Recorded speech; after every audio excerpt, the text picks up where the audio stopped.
സിപിഎമ്മിന്റെ ചരിത്രത്തിലില്ലാത്ത തോൽവിയാണ് ഇത്തവണ നിയമസഭാ തെരഞ്ഞെടുപ്പിലുണ്ടായത്.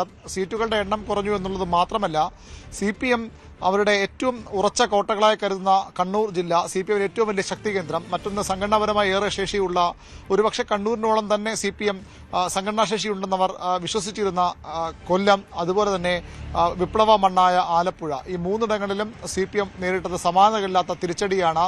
പാർട്ടി കോട്ടകൾ ഒലിച്ചു പോകുന്നത് അവിശ്വസനീയതയോടുകൂടിയാണ് സിപിഎം നേതൃത്വം കണ്ടുനിന്നത്. തെരഞ്ഞെടുപ്പിൽ ഒരുപക്ഷെ തോൽവി ഉണ്ടായേക്കാം, പക്ഷേ അത് ഇഞ്ചോടിഞ്ച് പോരാട്ടത്തിനൊടുവിലോ അല്ലെങ്കിൽ പിടിച്ചു നിൽക്കാവുന്ന ഒരു വിജയമെങ്കിലും രീതിയിലെങ്കിലും പറഞ്ഞു നിൽക്കാൻ കഴിയുന്ന തരത്തിലുള്ള ഒരു പരാജയം ഉണ്ടാകുമെന്ന് സിപിഎം നേതാക്കൾ കണക്ക് കൂട്ടിയെന്ന്. പക്ഷേ എല്ലാ പ്രതീക്ഷകളും തകിടം മറിച്ചുകൊണ്ടാണ് പാർട്ടി ഒലിച്ചുപോകുന്ന തരത്തിലുള്ള ഒരു പരാജയത്തിലേക്ക് സിപിഎം പോയത്. കണ്ണൂരിലും കാസർഗോഡും സിപിഎമ്മിന്റെ ഉറച്ച സീറ്റുകൾ ഒരു കാലത്തും നഷ്ടപ്പെട്ടില്ലെന്നവർ ആത്മവിശ്വാസത്തോടെ കണ്ട സീറ്റുകളാണ് ഇത്തവണ നഷ്ടപ്പെട്ടത്. ആ സാഹചര്യത്തിലാണ് സിപിഎമ്മിന്റെ സംസ്ഥാന സമിതി യോഗം. നേരത്തെ സംസ്ഥാന സെക്രട്ടറി ചേർന്ന പ്രാഥമിക വിലയിരുത്തൽ നടത്തിയിരുന്നു. അതിനുശേഷം 2 ദിവസത്തെ സംസ്ഥാന കമ്മിറ്റി യോഗമാണ് ഇന്ന് ആരംഭിച്ചിരിക്കുന്നത്.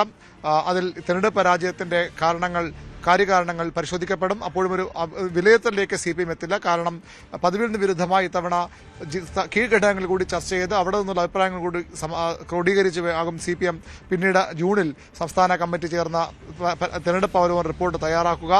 സംസ്ഥാന സെക്രട്ടറിയുടെ പ്രാഥമിക റിപ്പോർട്ട് സംസ്ഥാന സമിതിക്ക് മുമ്പാകെ വയ്ക്കും.